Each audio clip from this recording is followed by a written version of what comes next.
to fast like a girl. Ready to discover how fasting can harmonize with your body's rhythm to help you achieve your wellness goals. When you think about fasting, do you imagine a monk living on nothing but air and sunlight? Or perhaps you picture going days on end without a single bite of food. Let's clear up some misconceptions right off the bat. Fasting doesn't have to be that extreme. In Dr. Mindy Pelz's enlightening book, Fast Like a Girl, you'll find descriptions of fasts that last up to, and even beyond, 72 hours. But don't worry, that's not the norm. The main element cornerstone of the fasting lifestyle is intermittent fasting, which usually involves going 13 to 15 hours without food each day. Not so scary now, is it? If you're still feeling a bit hesitant, that's okay. This handy guide is going to demystify the science behind fasting. It will also introduce you to a concept known as metabolic switching and explain how fasting can sync up with a woman's hormonal cycle. We'll cap it off with a 30-day reset plan to help you ease into fasting, complete with some savvy tips for breaking your fast in a way that aligns with your goals. We won't cover all the specific foods that best complement a healthy fasting lifestyle, but you'll get a solid foundation to start fasting safely.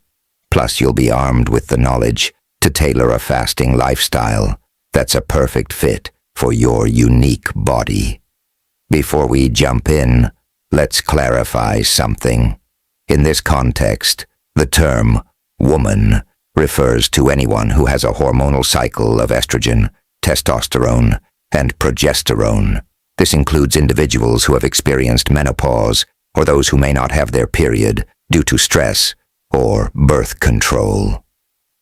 All right, let's get started on this exciting journey. About Dr. Mindy Pelz. Dr. Mindy Pelz is a well-known holistic health expert who educates women about their bodies. She teaches her TANI 5-step approach to empower people to use fasting, diet variation, detoxing, stress management, and lifestyle changes to achieve optimal health and slow down aging. Her private coaching group, the Reset Academy, teaches women how to sync fasting with their hormones. Pelz has high-profile clients and has worked with Olympic athletes, actors, CEOs, and countless patients. She has a popular YouTube channel, 3 best-selling books, and a members-only Facebook group. Her podcast is ranked within Apple's top 40 U.S. science podcasts. Pelz has been featured in various media outlets and lives in San Jose, California, with her family. Chapter 1. It's more about what you eat than how much you eat. We've all heard that age-old dieting advice: calories in must be less than calories out. This mantra has been repeated for years, telling us if we eat fewer calories than we burn, we'll shed pounds and become healthier. But recent studies suggest it's less about the quantity you eat and more about when you eat. Let's dive into some interesting research.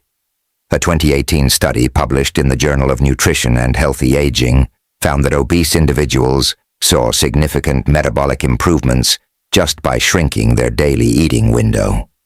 Participants ate whatever they fancied, but restricted their eating to an 8-hour period, and the results were stunning. Another study in 2020 in Cell Metabolism found that people who consumed their meals within a 10-hour window experienced enhanced metabolic effects compared to those who ate the same meals over a 14-hour period. Just by adding 4 hours of fasting with no changes to their diet, people observed significant metabolic changes. But how does that work? Let's explore the fascinating science of fasting. Chapter 2. Metabolic switching helps us lose weight and stay healthy. Our ancestors adapted to have energy reserves even after fasting. They feasted during the day and their bodies entered a fasting state overnight. Come morning, they needed enough energy to scavenge for more food. This energy was supplied by ketones their bodies produced while fasting. This changeover from using glucose for energy to ketones is what we call metabolic switching. So what's metabolic switching? Essentially, it's the body's transition from a sugar-burning mode to a fat-burning mode. When we're not fasting, our bodies are in sugar-burning mode, using the glucose from our food for energy. But when we're fasting for an extended period, our bodies switch to the fat-burning system for energy. Sugar is stored as glycogen in our muscles, liver, and fat. Exercise helps burn glycogen in muscles, but through fasting, we can start tapping into the glycogen stores in our liver and fat tissues too. But that's not all. When fasting, our bodies regenerate neurons damaged by exposure to toxins and excess sugar. They also repair our mitochondria, reduce the risk of developing cancer, and balance our gut health. This metabolic switching was a perfect fit with the lifestyle of our ancestors. Today, however, we rarely reach a fully fasted state due to our around-the-clock access to food. The benefits of fasting change depending on the length of the fast, and we'll delve into the different fasting windows and their benefits a little later. But next, let's examine another crucial factor that influences the science of fasting: a woman's hormonal cycle. Chapter 3.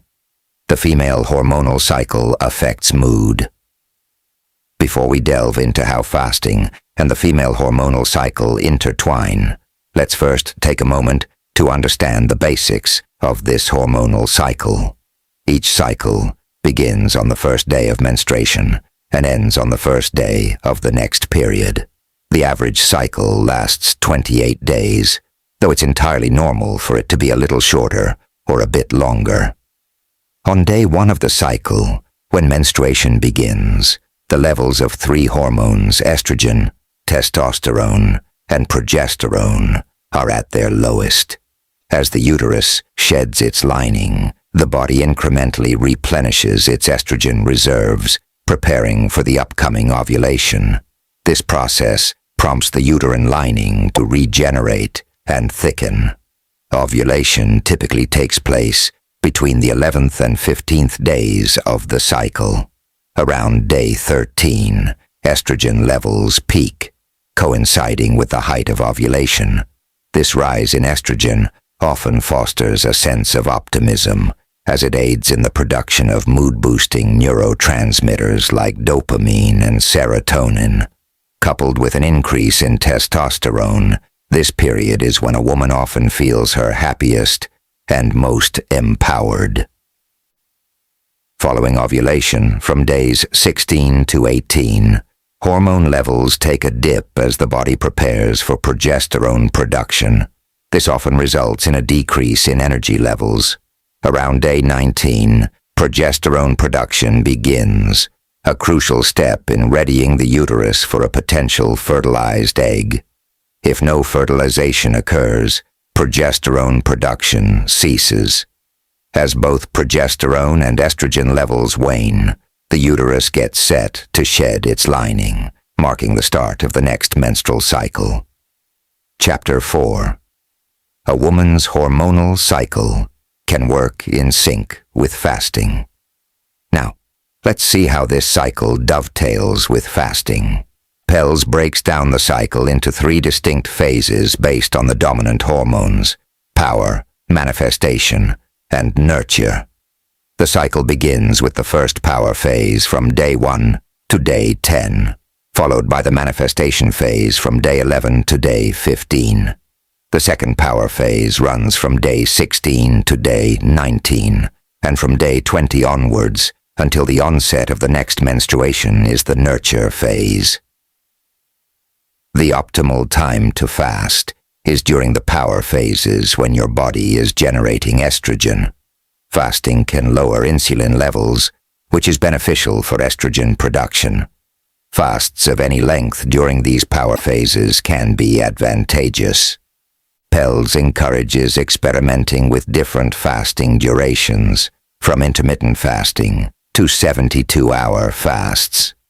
For longer fasts, like 24 hours or more, remember to give your body ample time to recover before embarking on another prolonged fast.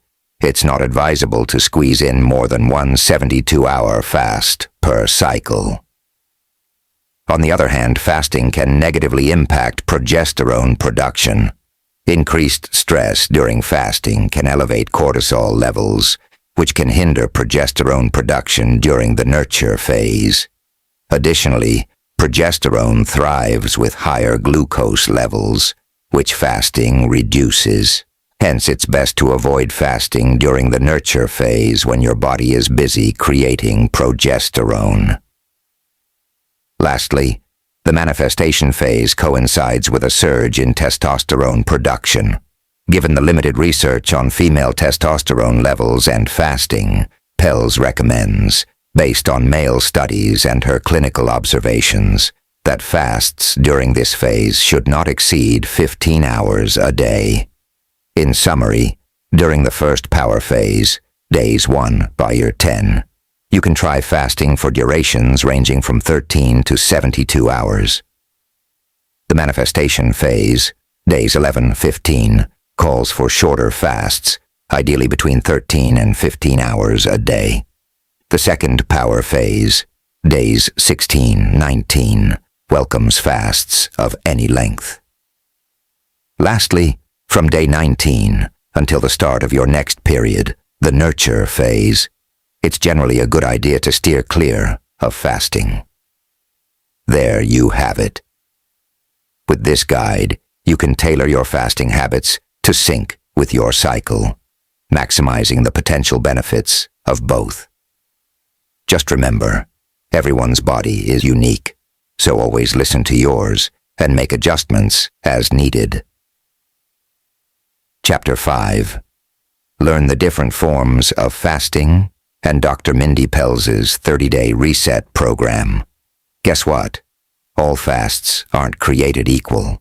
According to Dr. Pelz, there are 6 unique fasting durations you can play with. Let's break them down. Intermittent fasting. This is when you fast for 12 to 16 hours a day. It's a great starting point if you're new to fasting. Autophagy. Fasting. This one kicks off at the 17-hour mark, when your cells start to repair themselves. Pretty cool, right? Gut reset. For this, you'd fast for a full 24 hours. It's a mini cleanse for your digestive system. Fat burner fast. This is a 36-hour fast designed to get your body into serious fat-burning mode. Dopamine reset fast.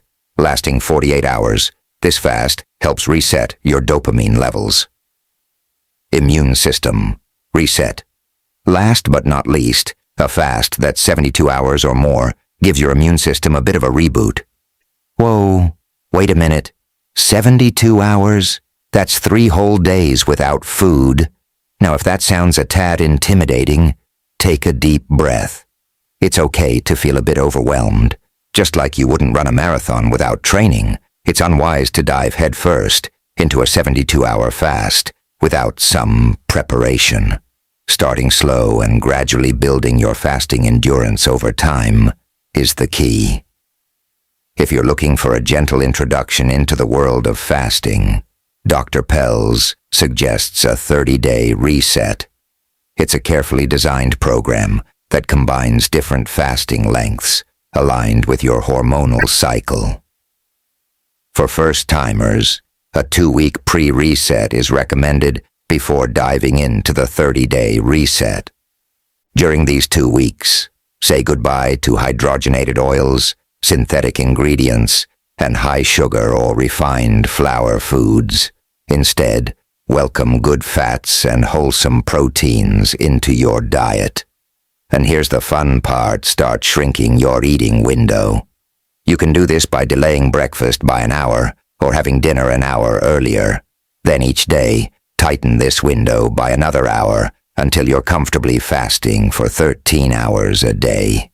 When you're ready for the full 30-day reset, continue to steer clear of unhealthy oils, artificial ingredients, refined sugars, flours, and alcohol. Kickstart the reset on the first day of your period. Here's the game plan. Fast for 13 hours from days 1 to 4, up it to 15 hours on day 5, and then aim for 17 hours from days 6 to 10.